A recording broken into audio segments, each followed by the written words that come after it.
Assalamualaikum warahmatullahi wabarakatuh. Bismillahirrahmanirrahim. Nawaitu talabal ilmi izalata jalim an-namsi wa sa'iri juhali wa ihya'ad dini wa ibqa'al islami bil ilmi wa daral akhirati wa ridallahi ta'ala wa syukra ala nikmatil aqli wa nikmatil syahatil badani fadlillahi ta'ala. Ila hadratina bil mustafa sayyidina Muhammadin sallallahu wa ala alihi wa sahbihi wa azwajihi wa dzurriyyatihi wa ali baitika man khususan khasatan ila musnada kitab matalab saya muntakhab bin muafiq wa jami' talamiti wa masyayikhina wa mu'alif kitab allati ta'lamna wa lamna sallallahu ta'ala lahumul fatihah. أعوذ بالله من الشيطان الرجيم بسم الله الرحمن الرحيم الحمد لله رب العالمين الرحمن الرحيم مالك يوم الدين إياك نعبد وإياك نستعين اهدنا الصراط المستقيم صراط الذين أنعمت عليهم غير المغضوب عليهم ولا الضالين Rabbi firli wa liwalidayya mu'minina amin. Mari kita mulai pelajaran kita hari ini, yaitu kitab Nazm Matlab, yang mana insya Allah untuk hari ini akan menerangkan adab mencari ilmu agama yang nomor 48 dan juga nomor 49, yaitu serius dalam menuntut ilmu dan gambaran pelajar yang tidak serius dalam menuntut ilmu. Mari kita mulai.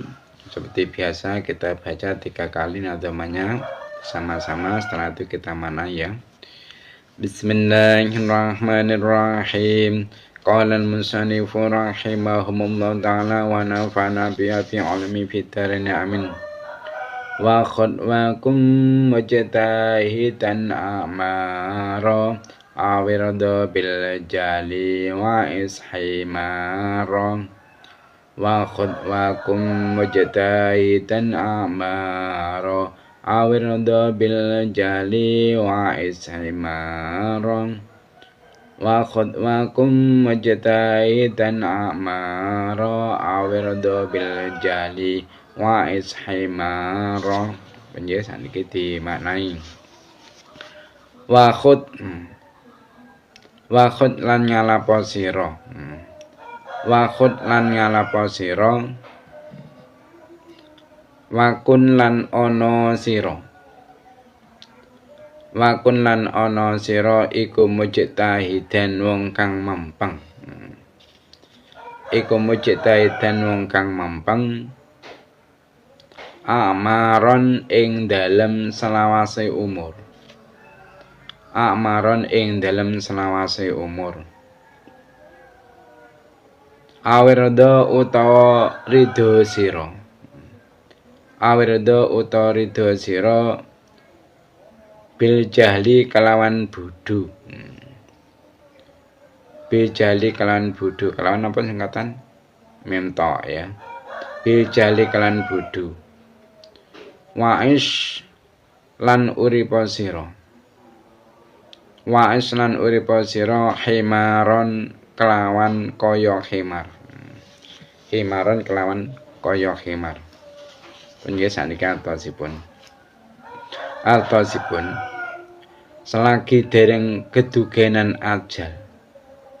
Kedah leres-leres mempang. Pados kaweruh menapa kemawon ingkang kabetaken wonten ing babagan agami ingkang saged nglantaraken keselamatan wonten akhirat.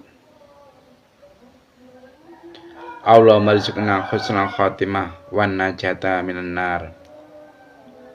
Menawi mboten purun mekaten ateges trimah bodho lan gesang namung kangge nedha lan gembur-gembur kados himar. Jadi Kiai Nadim yaitu Syekh Muntaqa bin Muafiq menerangkan kepada kita, yaitu adab mencari ilmu agama yang nomor 48 dan nomor 49 dengan perkataan beliau, wa khud wa kum mujtahidan a'mara awir bil jali wa ishimaro. Tuntutlah dan jadilah orang yang bersungguh-sungguh, atau ridholah pada kebodohan, dan hiduplah seperti hewan khimar. Jadi penjelasannya, adab santri atau pelajar yang nomor 48, yaitu santri atau pelajar yang sedang belajar itu harus bersungguh-sungguh atau serius dalam menuntut ilmu, sehingga kelak bisa berguna bagi dirinya sendiri maupun umumnya bagi masyarakat awam. Nah, santri atau pelajar itu harus tekun belajar dengan sekuat tenaga, yakni jangan sampai ada waktu yang terbuang percuma. Seluruh waktu yang dimilikinya selama dia itu masih hidup sebisanya digunakan untuk memperoleh ilmu yang bermanfaat. Nah, adab santri atau pelajar yang nomor 49, yaitu dalam menuntut ilmu, santri atau pelajar itu jangan sampai hanya mendapatkan keletihan yang tidak berguna. Santri atau pelajar yang seperti itu termasuk orang yang ridho dengan kebodohan dalam dirinya. Lantaran apa? Lantaran waktunya itu tidak digunakan dengan benar. Nah, oleh sebab itu adab santri atau pelajar yang nomor 49 ini sebagai wasiat penyusun nazim, yaitu penyusun nazim untuk para santri dan pelajar, serta beliau memberikan gambaran tentang santri atau pelajar yang tidak serius dalam menuntut ilmu.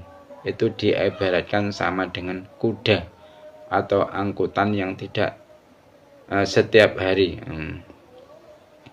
yaitu diibaratkan sama dengan kuda atau angkutan yang setiap harinya itu pekerjaannya hanya berjalan ke sana kemari untuk mengangkut barang seadanya. Nah, akan tetapi kuda itu tidak tahu apa yang sedang dimuatnya, serta apa kegunaan barang-barang tersebut, lantaran saking bodohnya. Nah, semua manusia itu sepakat bahwasanya ilmu itu sangat penting bagi manusia, baik itu ilmu dunia maupun ilmu agama. Kenapa? Karena ilmu itu bisa meningkatkan derajat manusia. Allah Subhanahu wa taala di dalam surah Al-Maidah ayat 11 beliau berfirman, yarfa'illahu alladzina amanu minkum walladzina utul ilma darajat. Jadi Allah itu akan meninggikan orang-orang yang beriman di antara kalian dan orang-orang yang diberi ilmu beberapa derajat. Kenapa? Karena ilmu ini yang bisa mengarahkan orang untuk beramal dengan amal yang benar. Nah, jika tidak berilmu, bagaimana ia itu bisa beramal? Nah, Imam At-Tabari rahimahullah beliau mengatakan, Allah itu mengangkat derajat orang yang beriman, yang berilmu di hadapan orang beriman yang tidak berilmu. Kenapa? Karena keutamaan ilmu mereka, jika mereka itu mengamalkan ilmu tersebut. Nah, salah satu keutamaan ilmu itu juga sebagaimana dalam ayat Al-Quran yang berbunyi, yas'alunaka madza uhilla lahum qul uhilla lakumut thayyibat wa ma 'allamtum minal jawarihi mukallibina tu'allimunahunna mimma 'allamakumullah. Fakulu mimma amsakna 'alaikum wadhkuru ismallahi 'alaihi wattaqullah innallaha sari'ul hisab. Apa arti dari ayat tersebut? Artinya mereka menanyakan kepadamu, apakah yang dihalalkan bagi mereka? Maka katakanlah, dihalalkan bagimu yang baik-baik dan buruan yang ditangkap oleh binatang buas yang telah kamu ajari dengan melatihnya untuk berburu. Kamu mengajarinya menurut apa yang telah diajarkan Allah kepadamu. Maka makanlah dari apa yang ditangkapnya untukmu. Dan sebutlah nama Allah atas binatang buas itu waktu melepasnya. Dan bertakwalah kepada Allah, sesungguhnya Allah amat cepat hisabnya. Nah, Imam Ibnu Qayyim beliau menjelaskan bahwasanya anjing yang berilmu, maksudnya terlatih, kalbun ma'alam, atau anjing yang terlatih, itu dihalalkan buruannya. Padahal anjing berburu itu dengan gigitan mulut dan air liurnya. Nah, Ibnu Qayyim beliau berkata, Allah Subhanahu wa ta'ala itu menjadikan buruan anjing yang bodoh, maksudnya tidak dilatih, sebagai bangkai yang haram dimakan. Dan Allah membolehkan buruan anjing terlatih. Nah, hal ini menunjukkan kemuliaan ilmu. Banyak orang yang sangat ingin berilmu dan menjadi orang yang memiliki ilmu. Nah, akan tetapi mereka itu tidak tahan dengan lelah dan letihnya menuntut ilmu. Nah, ilmu itu tidak mungkin didapatkan seseorang harus melawan nafsu, bersantai-santainya. Jadi ilmu itu tidak mungkin didapatkan seseorang itu harus melawan nafsu, bersantai-santainya. Jadi dia harus bersungguh-sungguh. Nah, Yahya bin Abi Katsir rahimahullah, beliau mengatakan ilmu itu tidak akan didapatkan dengan tubuh yang santai, maksudnya tidak bersungguh-sungguh. Nah, semakin tinggi cita-cita kita, maka semakin sedikit juga waktu luang dan waktu untuk badan kita bersantai-santai ria.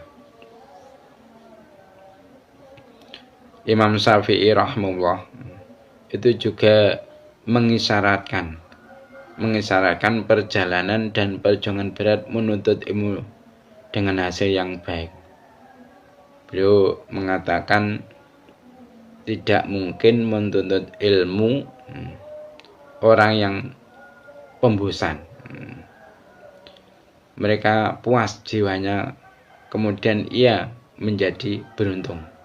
Nah, akan tetapi ia itu harus menuntut ilmu dengan menahan diri, merasakan kesempitan hidup dan berkhidmat untuk ilmu, maka ia akan beruntung. Nah, Abu Amr bin As-Solah menceritakan biografi Imam Muslim rahimahullah. Beliau mengatakan tentang sebab wafatnya Imam Muslim, itu adalah suatu yang aneh bagiku. Timbul karena kepedihan, kesusahan hidup yang ada, kesusahan hidup yang ada ketika menuntut ilmu. Nah, menuntut ilmu selain meletihkan pikiran, itu juga terkadang meletihkan badan. Nah, Yahya Abu Zakaria beliau itu mengatakan, pamanku yaitu Ubaidillah itu bercerita kepadaku, aku kembali dari Khurasan dan bersamaku ada 20 beban berat yang berisikan buku-buku. Aku singgah di sebuah sumur, yaitu sumur Majana. Aku lakukan karena apa? Menyontoh ayahku. Lah, Imam Syafi'i rahimahullah beliau menjelaskan bahwasanya orang yang menanggung letihnya menuntut ilmu itu adalah orang yang beruntung dengan ilmunya kelak. Beliau mengatakan tidak akan beruntung orang yang menuntut ilmu kecuali orang yang menuntutnya dalam keadaan serba kekurangan. Nah, aku dahulu mencari sehelai kertas pun sangat sulit. Tidak mungkin seseorang menuntut ilmu dengan keadaan serba ada dan harga diri yang tinggi, kemudian ia beruntung. Jadi semoga ini tadi menjadi motivasi kita, terutama di zaman ini yang ilmu itu sangat mudah diperoleh melalui internet, YouTube, dan sosial media. Jangan sampai kita itu terlena dengan kemudahan ini dan tidak berniat menuntut ilmu dengan baik. Silahkan sampean bandingkan bagaimana cara kita menuntut ilmu dengan ulama zaman dahulu. Nah, di kalangan musafir, siapa yang tidak kenal dengan Abdullah bin Abbas? Nah, semasa hidupnya beliau itu dikenal sangat gigih menimba ilmu dari para sahabat Rasulullah SAW, seperti Abu Bakar, Umar, Utsman, dan Sayyidina Ali radhiyallahu anhu. Tak heran anak paman Nabi ini mendapatkan gelar yaitu Turjumanul Quran atau ahli tafsir Al-Quran. Bahkan karena kecerdasannya dalam masalah agama, yaitu diikutkan dalam majelis syuro bersama sahabat-sahabat Badar. Nah, salah seorang murid istimewanya yaitu Mujad ibnu Jabir, imam atau yang dikenal dengan Imam Mujahid, yaitu seorang ulama dari generasi tabi'in, itu berkata sebagaimana diriwayatkan oleh Hudail bin Maimun, aku itu belajar kepada Ibnu Abbas sebanyak 3 kali pengulangan. Nah, ketika berhenti dalam setiap ayat, aku bertanya kepadanya tentang ayat itu, di mana, kapan, dan bagaimana diturunkan.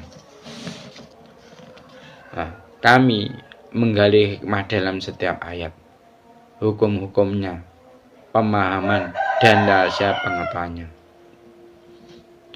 Nah, ketekunan lain itu ditunjukkan oleh sahabat Abdullah bin Mas'ud, yaitu hampir tidak pernah tertinggal dari kegiatan Rasulullah SAW dalam berbagai keadaan.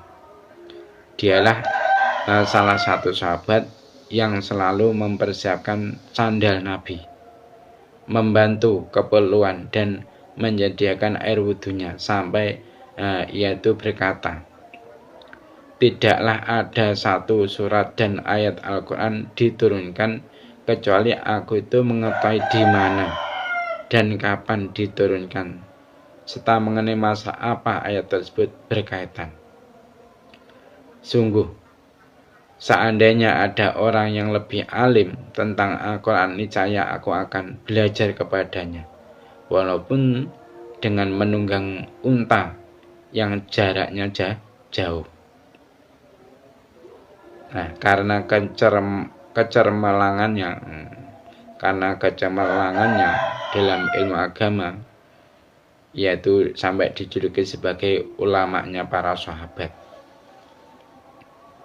Nah, Umar bin Khattab yang disibukkan dengan perdagangan, beliau itu tidaklah lepas kesungguhnya untuk terus mempelajari ilmu dari Rasulullah SAW, yaitu bergantian dengan sahabat Ansor, yaitu Bani Umayyah bin Zaid, mendatangi majelis Nabi.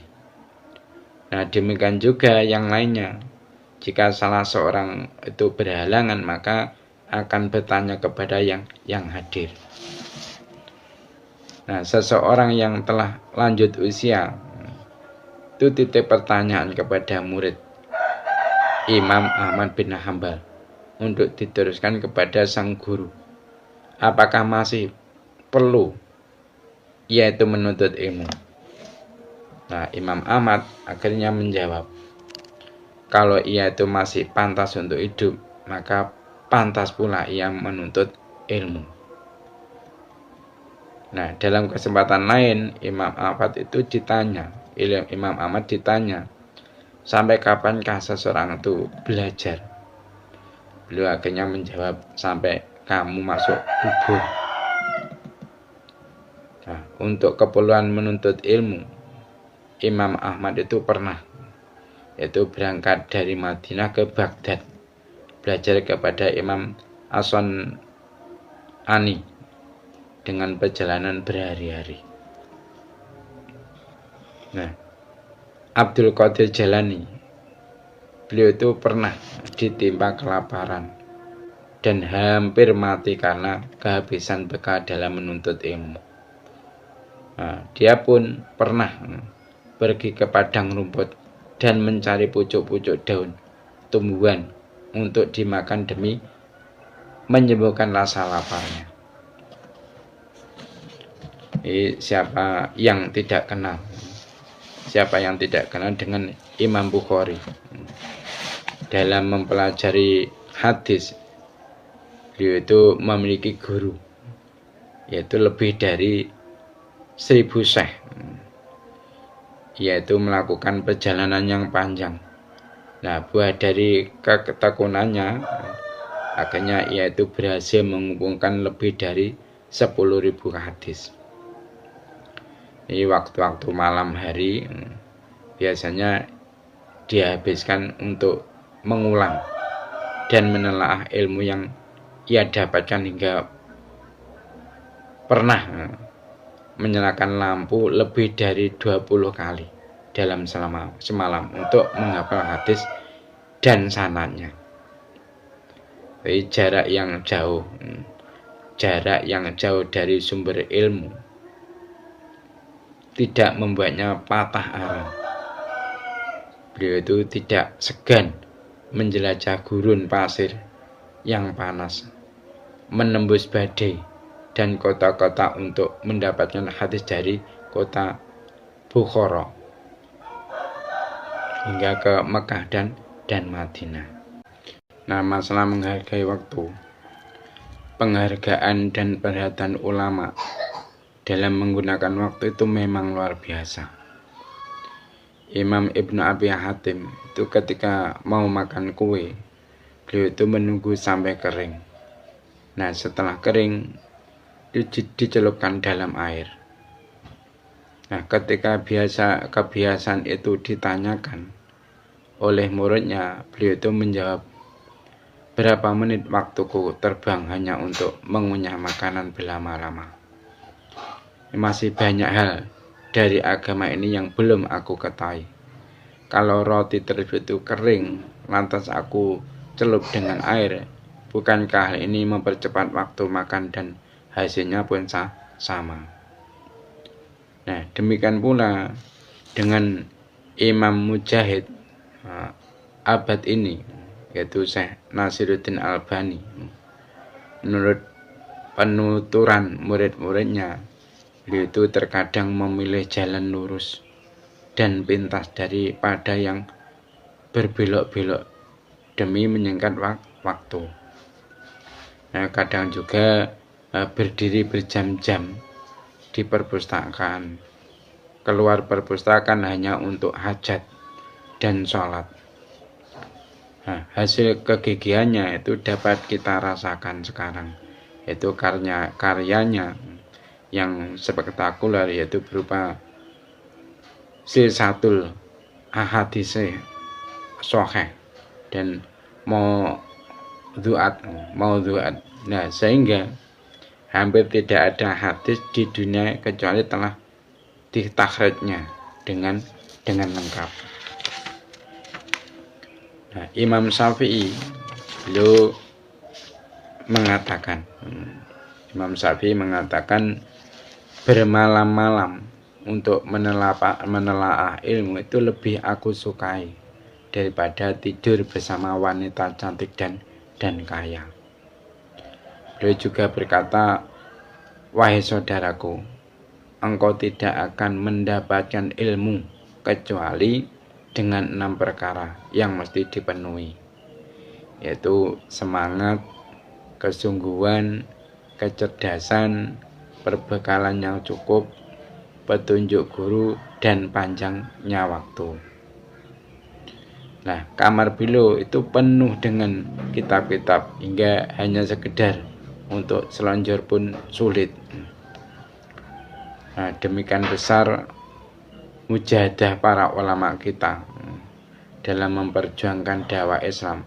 Mereka itu mengerahkan segala yang dimiliki untuk mempelajari dan menjaga ilmu-ilmu Islam. Nah, alhasil buah dari ketekunan beliau-beliau ini pun dapat dinikmati oleh jutaan kaum muslimin di seluruh dunia, baik berupa kumpulan hadis, tafsir, kamus, maupun kitab-kitab syariat dan akhlak yang sangat berfaedah, bukan saja untuk manusia sejamannya, tapi juga untuk umat yang datang kemudian. Nah, Imam Jauzi beliau itu mengatakan bahasanya semangat para ulama mutaqaddimin itu sangat luar biasa dalam menuntut ilmu. Nah, di antara ulama itu ada yang masih sempat bertanya kepada ulama lain menjelang wafatnya. Nah, ketika ditanya mengapa kok masih sempat melakukan hal demikian, ia pun menjawab, aku meninggal dalam keadaan mengetahui satu bab itu lebih baik daripada tidak mengetahuinya. Nah, di antara mereka itu juga ada yang belajar di bawah cahaya rembulan, seperti yaitu Jarir bin Hasyim. Aku itu belajar kepada Al-Hasan selama 7 tahun. Dan selama kurun itu aku tidak pernah absen. Itu katanya seperti itu. Nah, selain secuil kutipan tadi itu masih banyak lagi kegigihan yang dicontohkan ulama-ulama besar yang sungguh di luar nalar manusia awam dalam menekuni ilmu. Sebutlah misalnya yaitu Imam Ibnu Qayyim Al-Jauziyah, yaitu murid dari Ibnu Taimiyah yang mampu mengarang kitab Zadul Ma'ad dan perjalanan hajinya. Jadi kitab Zadul Ma'ad itu dikarang beliau dalam perjalanan haji beliau. Nah, kitab tersebut itu terdiri dari 6 jilid. Nah, masing-masing jilid itu rata-rata berisi 400 sampai 500 halaman. Nah, ada lagi yaitu Ibnu Hajar Al-Asqalani yang belajar Sunan Ibnu Majah dalam 4 majelis, Sahih Muslim dalam 4 majelis, Sunan Nasa'i dalam 2 majelis, yang semuanya itu dilakukan dalam waktu yang sangat padat. Beliau itu juga menelurkan karya istimewa yaitu kitab Fathul Bari, yaitu sarah dari kitab Sahih Bukhari yang digambarkan sebagai penutup hijrah pencerahan, dan yang artinya itu tidak ada yang mampu menandingi kitab syarah karya beliau yang lebih lengkap sesudahnya. Subhanallah ya. Nah, akhir kata, umat yang masih hidup hari ini itu layak untuk bersyukur atas buah dari mujahadah beliau-beliau yang tak kenal lelah. Terbuktilah bahwasanya keterpaduan, kecerdasan, kekuatan hafalan, kefasihan dan keindahan tutur kata, keluhuran akhlak, ketekunan ibadah yang luar biasa ditambah dengan kemauan yang kuat telah melahirkan karya yang tak lekang oleh zaman. Manusia pun berbondong-bondong ingin menghilangkan dahaga rohaninya, yaitu dengan mereguk karya-karyanya. Merekalah orang-orang pilihan Allah. Semoga kita semua ini dapat memetik sekuntum hikmah dari kisah tadi. Mungkin itu saja yang dapat saya sampaikan untuk kajian kitab Nahdlatul Mathab hari ini. Ada kurang lebihnya mohon maaf. Mari kita tutup majelis ini dengan membaca doa kafaratul majelis. Subhanakallahumma wa bihamdika asyhadu an la ilaha illa anta astaghfiruka wa atubu ilaik. Wassalamualaikum warahmatullahi wabarakatuh.